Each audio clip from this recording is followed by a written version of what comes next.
오늘 은혜 받고 성취될 하나님의 말씀은 누가복음 20장 27절에서 40절 말씀입니다. 누가복음 20장 27절에서 40절 말씀, 제가 한 절 읽고 여러분 한 절 읽고 교독하겠습니다. 부활이 없다고 주장하는 사두개인 중 어떤 이들이 와서 물어 이르되 선생님이여, 모세가 우리에게 써주기를 만일 어떤 사람의 형이 아내를 두고 자식이 없이 죽으면 그 동생이 그 아내를 취하여 형을 위하여 상속자를 세울지니라 하였나이다. 그런데 7형제가 있었는데 마지가 아내를 취하였다가 자식이 없이 죽고 그 둘째와 셋째가 그를 취하고 7이 다 그와 같이 자식이 없이 죽고 그 후에 여자도 죽었나이다. 7이 다 그를 아내로 취하였으니 부활 때에 그 중에 누구의 아내가 되리까?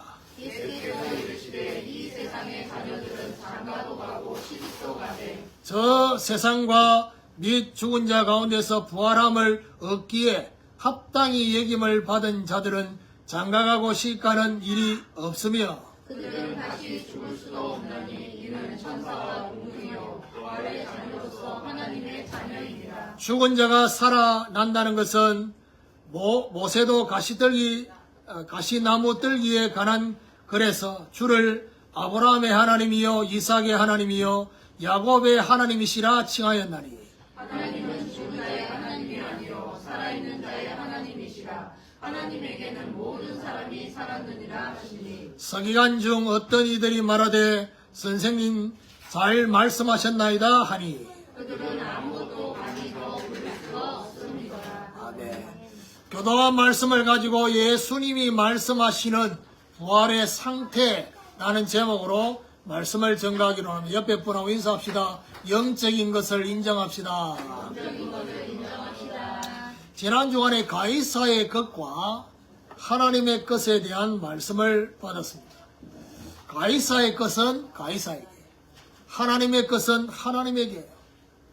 그러니까 가이사의 것을 바치는 것은 세금을 말하죠. 의무적으로 드려야 될 세금. 그러면서 하나님의 것은 헌금을 말하는 것입니다.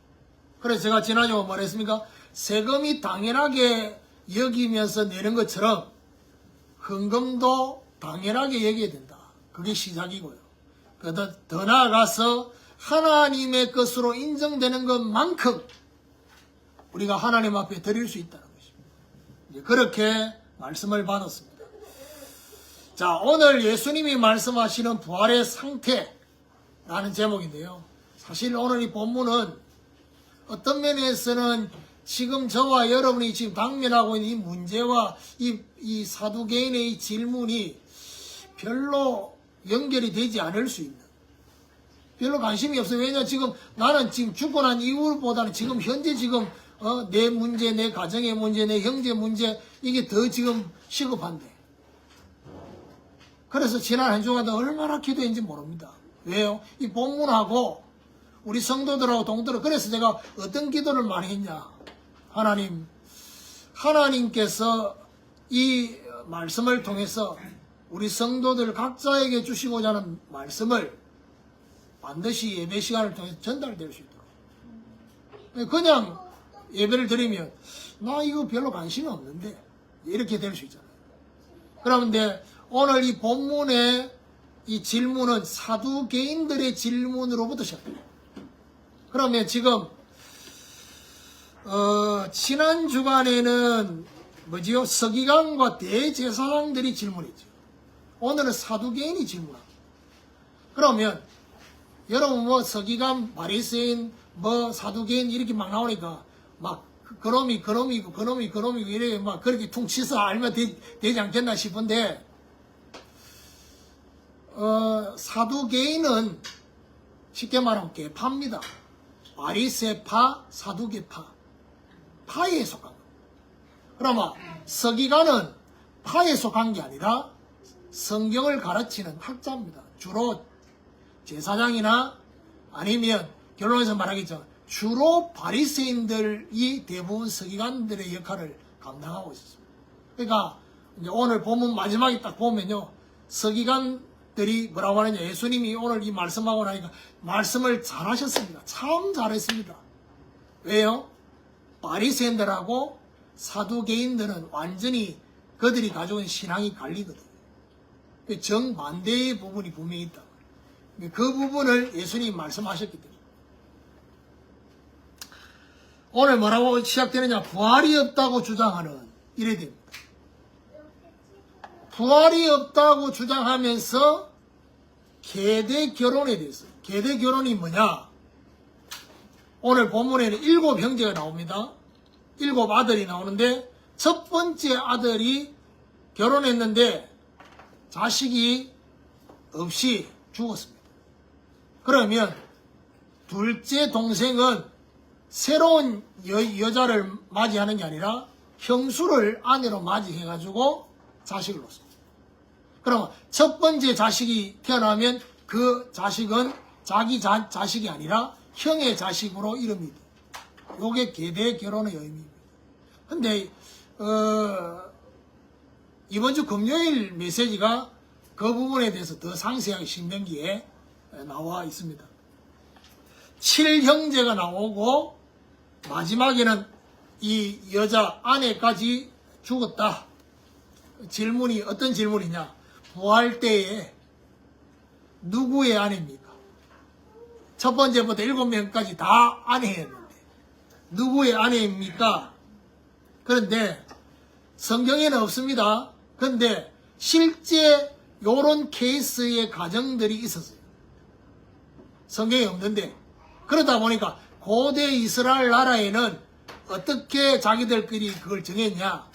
마지막 동생의 아내로 그렇게 정했답니다. 정해본들 뭐 천국 가면 뭐 의미가 없는데 그렇게 생각했답니다. 예수님의 말씀은 어떻게 말씀하시느냐. 장가도 부활하고 난 뒤에는 장가도 가지 않고 시집도 가지 않는다. 그러니까 여러분 예를 들면 이런 거 있잖아요. 지금 여러분 막 사랑해가지고 결혼해서 이렇게 같이 살고 또 우리 젊은 청년들은 연인처럼 알콩달콩 이렇게 지내다가 한 번씩 그 생각합니다. 죽어서 천국 가서도 우리가 이렇게 알콩달콩 그렇지 않습니다. 그러니까 천국 가면 천국 가서도 좀 알콩달콩 이렇게 살면 좋겠다. 그거는 아직 사랑하는 사이고 왼수처럼 어디서 사는지 모르는 지금 누가요? 남편이 어디서 어느 방에 사는지 아내가 어느 방인지 모르는 이런 사이는 뭐 천국 가서 뭐 그런 별로 관심이 없습니다. 그러니까 이제 어떻게 이제 천국 가면 이제 그게 없다고 하니까 그러면 가까이서라도 살 수 있는 방법이 없을까? 그거는 우리가 정하는 게 아닙니다. 오늘 예수님이 말하느냐? 부활할 때는 부활체의 몸은 어떤 몸이냐? 천사와 동이라고 했습니다. 그리고 하나님의 자녀다 했습니다. 자, 그러면서 예수님이 오늘 이 사두개인의 질문을 가지고 결국 사두개인의 질문에 답만 한 게 아니라 뭔 얘기를 하셨냐? 아브라함의 하나님, 이삭의 하나님, 야곱의 하나님, 그 하나님은 죽은 자의 하나님이 아니라 산 자의 하나님이다. 살아있는 자의 하나님이다. 라고 대답을 했어요. 그러니까 무슨 얘기냐 하면 예수님이 이 중요한 질문을 가지고 하시고 싶은 얘기는 여기. 그거를 오늘 본문을 통해서 발견하셔야 되겠습니다. 자, 그럼 첫 번째로 부활을 믿지 않는 사두개인입니다. 바리새인과 사두개인을 구분해 보면요, 바리새인은 영적인 거 인정합니다.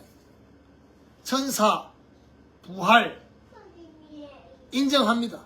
그런데 사두개인은요, 바리새인들하고 다릅니다. 영적인 걸 인정하지 않습니다.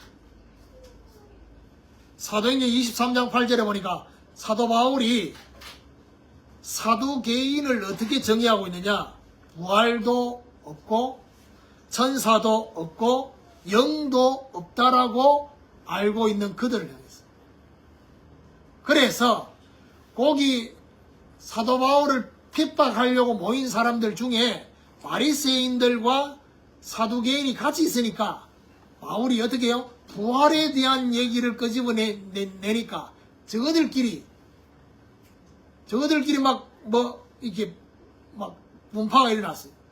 그러면서 말하냐, 나는 바리새파다. 이러니까 어떤 면에서는 바울을 핍박하려고 모였다가 바울이 바리새파라고 하니까 저거들끼리 싸우는 이 절묘한 그 전략을 쓴 겁니다. 그러면서 사두개인의 정의를 그렇게 예수님이 마태복음 16장에 보니까 두 가지 누룩주의하라 했지. 그 두 가지 누룩 중에 바리새인의 누룩과 사두개인의 누룩을 주의하라 했어요. 사두개인의 누룩을 주의하라 말은 무슨 말이죠? 눈에 보이는 것만 인정하려고 하는, 합리적인 것만 인정하려고 하는.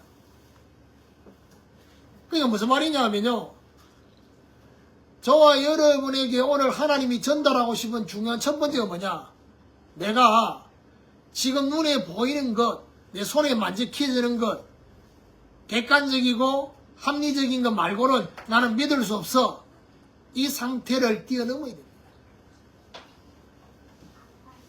그런데 오늘 예수님을 시험하면서 얼마나 웃기냐, 본인들이 가진 의문을 질문했습니다.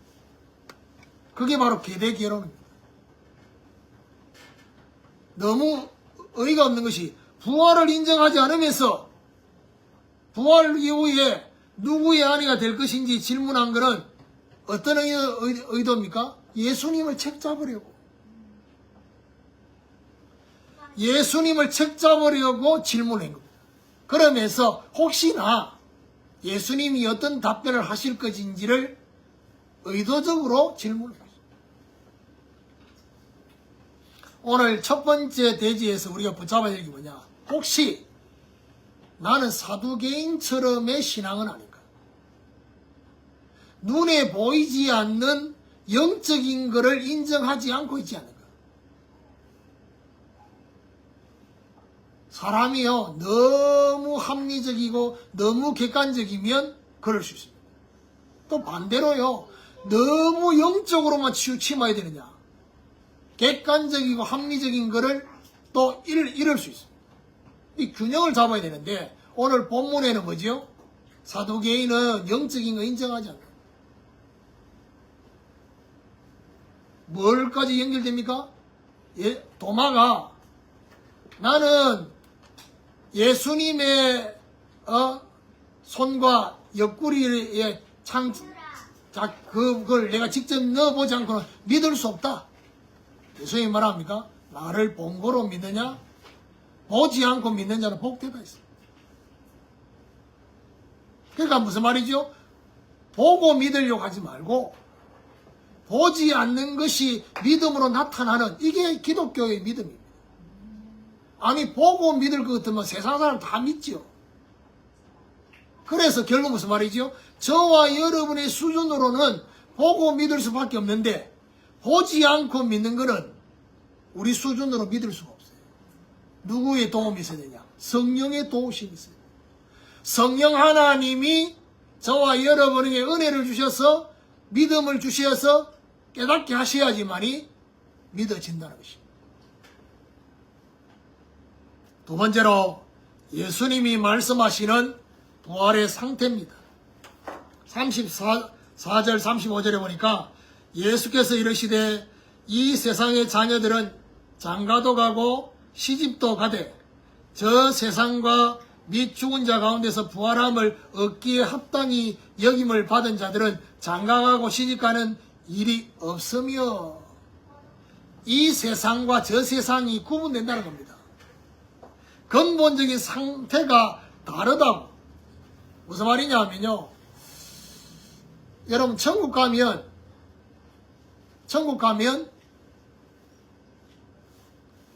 우리 부모님이 천국 가 있잖아요. 천국 가면 천국에서 만나면 어떤 관계냐? 부모 자식 관계가 아닙니다. 천국에서는. 천국에서는 형제입니다. 자매입니다. 더 정확하게 말하면 요한계시록에 보면 천국의 하나님이 아버지라면 예수 그리스도가 신랑이고 우리는 전부 예수님의 신부의 위치에 있어요. 그래서 먼저 가신 그분들이 이 땅에서는 우리 부모지만은 천국하고 아닙니다. 그래서 찬송가에 보면 보아라 즐거운 우리 집 밝고도 거룩한 천국에 이 찬양 있잖아요. 그거 보면 4절인가 3절에 보면 우리가 천국 가면 거룩한 아버지 모시고 기쁘고 즐겁게 살겠네. 그거거든요. 근데 거기서 말한 거룩한 아버지는 돌아가신 아버지가 거룩한 아버지가 아니고, 근데 장례식장에 제가 예배인도 하면서 그 찬양 부르면요, 아버지가 돌아가실 때는 이 찬양 가사가 이상하게 적용돼 가지고 감동을 받아요. 거룩한 아버지 모시고. 설명을 굳이 안 합니다. 왜냐하면 그렇게라도 마음 문 열고 복음 받으면 되니까. 이 세상에서는 장가도 가고 시집도 간다고 합니다. 왜요? 결혼과 출산이 필요합니다. 여러분 아셔야 될 것은, 결혼은, 하나님이 세우신 결혼은요, 두 가지가 있습니다. 사랑하기 때문에. 또 한 가지는요, 그게 끝이 아닙니다. 결혼에는 반드시 뭐죠? 후대에 대한 하나님의 계획 때문에 있습니다. 그래서 반드시 이 두 가지가 결혼 속에 있는데, 이 시대의 젊은이들이 어떻게 해요? 두 번째 거를 간과하고 있어요. 그게 성경적이지 않습니다. 그런 의미에서 저와 여러분 오늘 하음이, 하율이, 하연이 이 아이들 예배 나와가지고 이거는요, 어떤 면에서는 정상적인 가정에 대한 하나님의 계획 속입니다. 그래서 이 땅에서는 그게 있다 이 말이에요. 근데 저 세상에는 결혼도 없고 출산도 없습니다. 뭐라고 되느냐? 합당히 여김을 받은 자만 거기 간다 했어요. 그게 바로 뭡니까? 천국 가는 자는 제한되어 있다. 아무나 가는 게 아닙니다. 죽으면 다 천국 가는 게 아닙니다. 합당히 여김을 받은 자. 36절에 보니까 그들은 다시 죽을 수도 없나니 이는 천사와 동등이요 부활의 자녀로서 하나님의 자녀입니다. 다시 죽지 않는다 했습니다. 천사와 동등하고 부활의 자녀로서 하나님의 자녀다. 여러분, 부활한 성도의 삶의 상태가 예수님이 어떻게 말하냐? 이 땅의 것과는 다르다는 겁니다. 차원이 다릅니다. 그러니까 여러분, 예를 들면 내가 육신이 힘이 없고 연약하고 이러면요, 여러분 아셔야 될 거는요, 찬송 부르는 것도 노동입니다. 힘이 없을 때는 예배 드리는 것도 고난입니다. 근데 내가 건강하고 힘이 있으면 어디 되냐? 찬송 부르고 예배 드리는 게 뭐죠? 노동이 아닙니다. 기쁨과 감사로. 그렇죠? 그럼 천국 가면 여러분 아셔야 될 거는 이 땅에서 노동하는 것처럼 사는 모든 것들은 없어집니다. 그러나 우리 아들내미 중에 내가 정말 부모를 잘 만나가지고 부모가 정말 어마어마한 재산이 있는 부모를 만났으면 자기는 대학교 안 간답니다. 그리고 일도 안 한답니다. 놀고 먹을 거랍니다. 그걸 보면 논팽이라잖아요. 내가 그 얘기를 듣고 내가 뭐라고 대답했냐? 그렇기 때문에 니한테는 이런 부모를 만나긴 거다. 그래 살지 말라고. 천국 가면 아무것도 안 하느냐? 그거 아닙니다. 천국 가서 하나님을 찬양하고 예배하고. 근데 그 자체가 노동이 아니라 너무 기쁘고 감사하고. 그래서 이 땅에 살아있을 동안에 예배드리고 찬양하는 게 어느 정도 이게 훈련이 돼야 천국 가서도 이게 정서적으로 이렇게 문제가 없지. 늘 입만 벌리면 불신앙, 원망, 불평, 짜증 막 이런 것만 하다가 천국 가서 찬양하려고 하면 이게 너무 막 안 맞을 수도 있어요. 그래서 예수님이 말씀하시는 부활의 상태가 뭔지를 알아야 되겠습니다. 세 번째입니다. 죽은 자가 아닌 살아있는 자의 하나님입니다. 37절에 보니까 죽은 자가 살아난다는 것은 모세도 가시나무 떨기에 관한 글에서 주를 아브라함의 하나님이요 이삭의 하나님이요 야곱의 하나님이시라 칭하였나니. 자, 모세의 가시나무 떨기에 관한 글을 인용했습니다. 그러면서 뭐죠? 내 조상의 하나님. 예수님이 오늘 사두개인의 질문의 답변을 앞에까지 부활에 대한 답변을 하고 난 뒤에 오늘 예수님이 추가로 말씀하고 있는 게 바로 죽은 자가 살아난다는 건 어떤 의미냐 라고 얘기를 하는데요. 아브라함의 하나님, 이삭의 하나님, 야곱의 하나님. 이거는 기본적으로 어떤 의미입니까? 이들과 함께 하신 하나님의 의미가 있습니다. 그러면 결국 무슨 말이죠? 아브라함의 인생을 알고 이삭의 인생을 알고 야곱의 인생을 알면 아브라함의 하나님이라고 말할 때 그게 함축돼 가지고 이게 다가옵니다. 근데 문제는 뭐냐? 아브라함의 인생을 몰라. 이삭과 야곱의 인생을 몰라요. 더 나아가서 아브라함의 인생에 개입하시고 이삭의 인생에 개입하시고 야곱의 인생에 개입하신 하나님을 몰라. 그럼 뭐 해야 됩니까? 아브라함의 하나님, 이삭의 하나님, 야곱의 하나님은 어떤 하나님인지 구체적인 그 하나님에 대해서 몰라요. 여러분, 우리 신앙의 선조들, 우리 부모님, 부모님이 섬겼던, 부모님이 그 하나님을 누렸던 그 비밀이 있어야 됩니까? 우리 부모님과 함께 하신 하나님이라고 말할 때는 어떻게 해요? 그 부모님이 실제로 누렸던 것들이 그 안에 함축되어 있는 겁니다. 그런데 오늘 이 중요한 이 말씀의 원문에 어떤 의미가 있냐면요. 아브라함의 하나님, 이삭의 하나님, 야곱의 하나님은 아브라함은 과거 인물이잖아요. 이삭과 야곱은 그야말로 몇천 년 전의 인물입니다. 그런데 과거형으로 쓰여지지 않았고 현재형으로 쓰여야 됩니다. 이게 굉장히 중요한 말이에요. 육신적인 모습의 아브라함은 이 땅에 없어요. 그런데 아브라함의 하나님, 이삭의 하나님, 야곱의 하나님이라는 이 표현 속에는 아브라함은 지금 현재도 살아있고 이삭과 야곱은 지금 현재도 살아있다. 하나님 능력으로 부활의 새 생명에 참여하고 누리고 있다는 것을 예수님께서 말씀하고 있습니다. 38절에 하나님은 죽은 자의 하나님이 아니요 살아있는 자의 하나님이시라. 하나님에게는 모든 사람이 살았느니라 하시니. 죽은 자의 하나님이 아니라 했습니다. 무슨 말입니까? 육신의 죽음을 말하는 게 아닙니다. 하나님과 교제할 수 없는,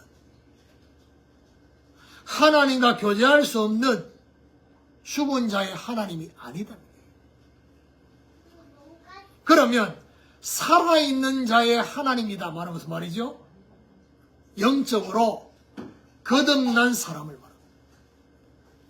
영적으로 거듭난 사람은 이 속에는 어떤 의미가 있냐? 살아있는 자의 하나님이란 말은 이 땅에서 우리가 죽어도 하나님과 살아있는 관계를 계속한다는 겁니다. 그 얘기입니다. 그러니까 뭔 얘기냐? 영생은요, 영원히 사는 게 아닙니다. 지옥 가도 영원히 사는데, 안 죽는데, 영생은 뭐지요? 유일하신 하나님과 그의 아들 예수 그리스도를 아는 것이다. 교제하는 것이다.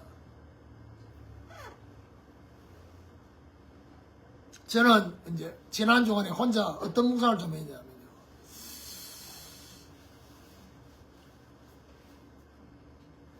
이 하나님과 그리스도에 대한 이 부분에 대한 묵상을 하면서 그런 생각을 좀 했어요.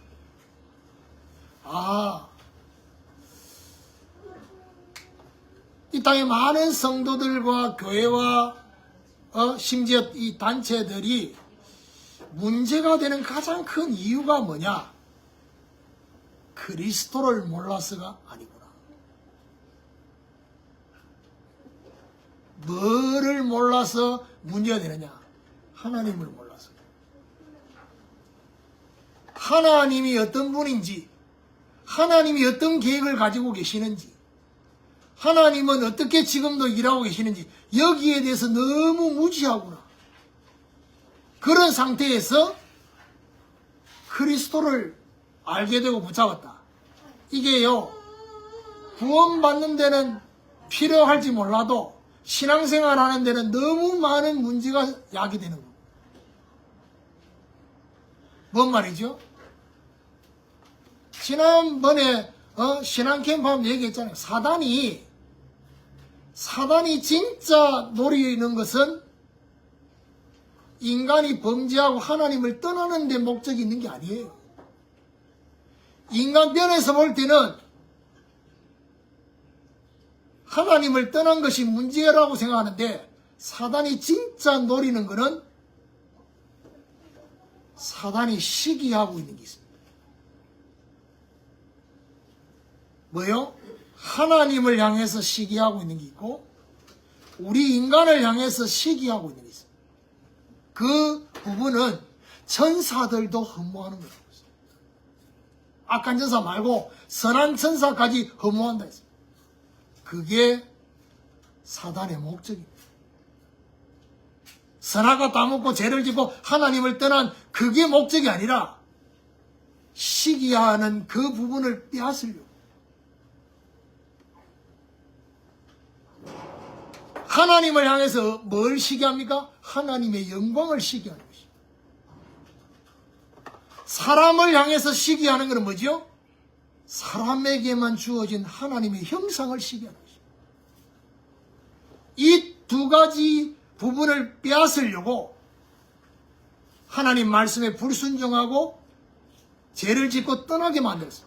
근데 바울은 공교롭게도 뭐라고 말하냐? 모든 사람이 죄를 범하였으며 뭐라고 말합니까? 그 다음 말입니다.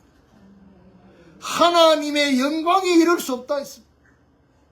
그거는 단순하게 하나님을 만날 수 없다 이 말이 아니라 하나님이 원래 가지신 어마어마한 이 하나님의 영광과 하나님의 형상,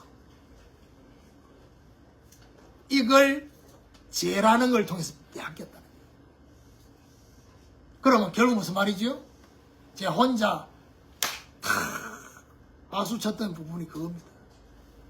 이 하나님의 영광과 하나님의 형상과 하나님이 가지신 이 어마어마한 것들을 알면 알수록 그때 나와지는 답이 뭐냐? 그리스도구나. 하나님의 영광을 회복하는 것도 그리스도를 통해서, 하나님의 형상을 회복하는 것도 그리스도를 통해서, 하나님의 모든 것들을 회복하는 그 비밀이 바로 그리스도구나. 그러니까 무슨 말이냐 하면요, 단순히 오늘 기도의 메시지 제자의 복음이라는 제목을 제가 붙잡았어요. 제자의 복음이라고 제목을 잡은 이유가 뭔지 압니까? 제자가 붙잡은 복음은 다르다는 얘기입니다. 무리의 복음하고 다르다는 것입니다. 저와 여러분이 가진 문제를 해결하기 위한 복음이 아니라는 것입니다. 하나님과의 관계, 하나님과의 그 관계 때문에 그리스도가 필요하다는 것입니다. 모든 사람이 살았느니라.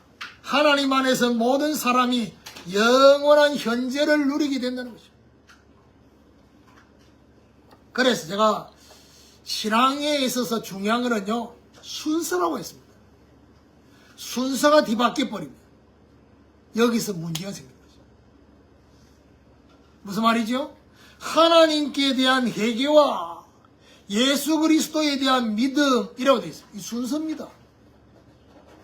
하나님에 대해서 제대로 모르니까 예수 그리스도가 감격으로 오지 않는 겁니다.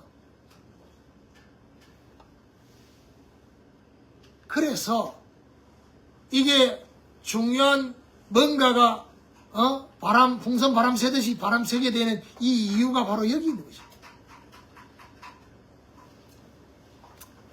결론입니다. 예수님이 말씀하시는 부활의 상태를 적용해 보면요, 39절에 보니까 서기관 중 어떤 이들이 말하되 선생님 잘 말씀하셨나이다 하니, 서기관들은요 오히려 기뻐했습니다.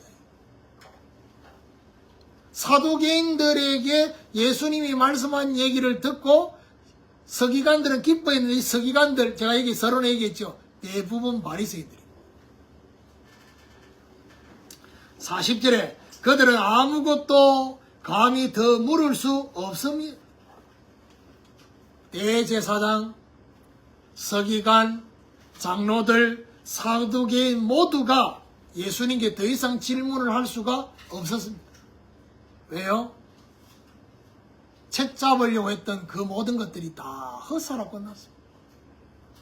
그러면 오늘 이 말씀을 가지고 우리는 어떤 적용이 되어야 되느냐? 저와 여러분 사두개인이 되지 말아야 된다. 우리의 신앙이. 그럼 어떻게 해야 됩니까? 영적 사두개인이 되지 않으려고 하면 어떻게 됩니까? 영적인 것을 인정하는 신앙이 됩니다. 무슨 말이냐 하면요, 오늘 우리끼리 예배하면 의미가 없습니다.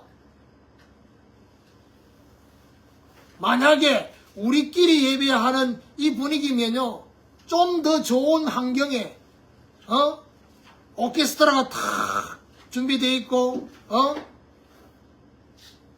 그랜드 피아노 뭐 어마어마한 이런 것들이 다 갖춰져 있는 그런 교회에서 예배 드리는 거 하고 우리끼리 예배 드리는 이 분위기하고 어느 것이 더 좋겠습니까? 솔직히. 물론 큰 거 싫어하는 사람도 있지만 대부분의 사람들은 안 그래요. 우리끼리 예배하는 이 속에 누가요? 성삼위 하나님이 성령으로 우리와 함께 하시는 걸 느끼는 예배.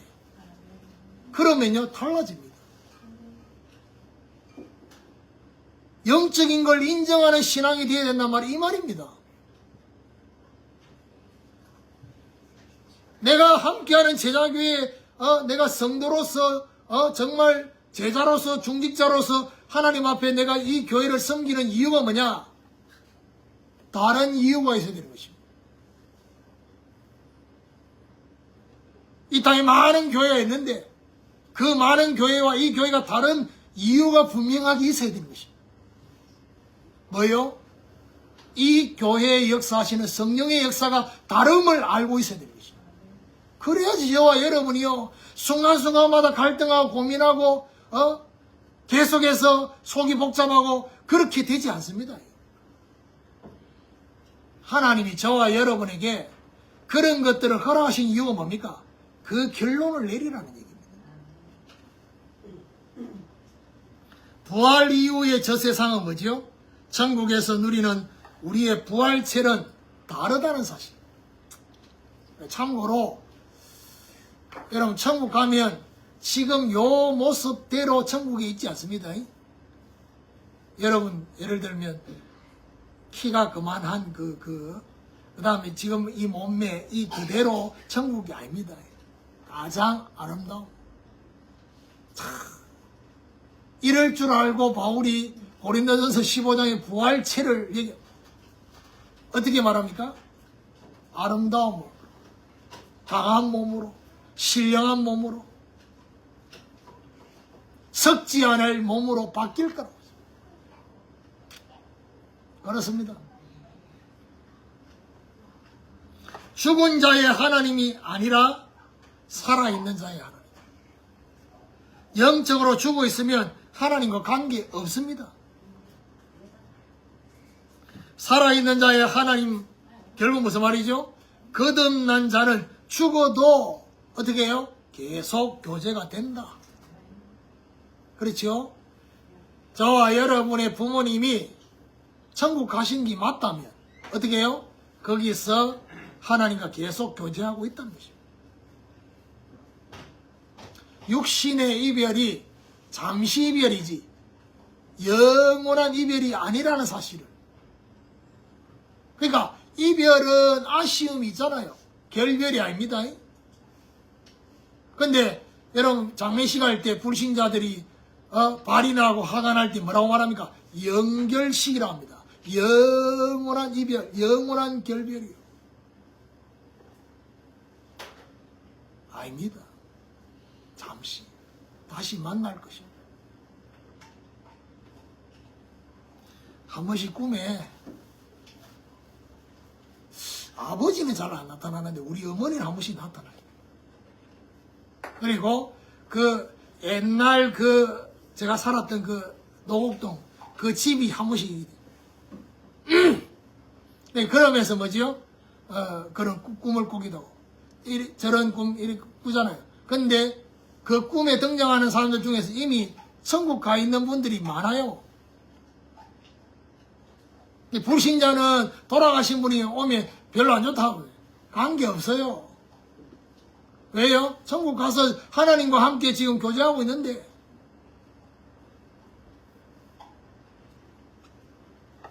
그래서 너무 슬프다 하지 말고 다시 만날 건데 딱 뭐만 생각하면 되느냐? 돌아가신 그분만 생각하면 돼.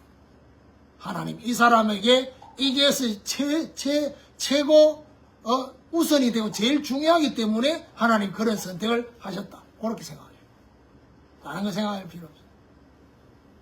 그래서 저와 여러분이 죽어도 하나님과 계속 교제하는 이 중요한 축복 속에 내가 들어왔다는 사실에 대해서 감사하시고 감개하시고 정말 이번 한 주간 동안도 하나님에 대한 이 중요한 비밀과 그리고 이 부분을 회복시키시는 그리스도에 대한 이 비밀을 성령으로 정말 온전하게 발견하고 누려지는 그런 축복이 있기를 예수 그리스도 이름으로 축원합니다.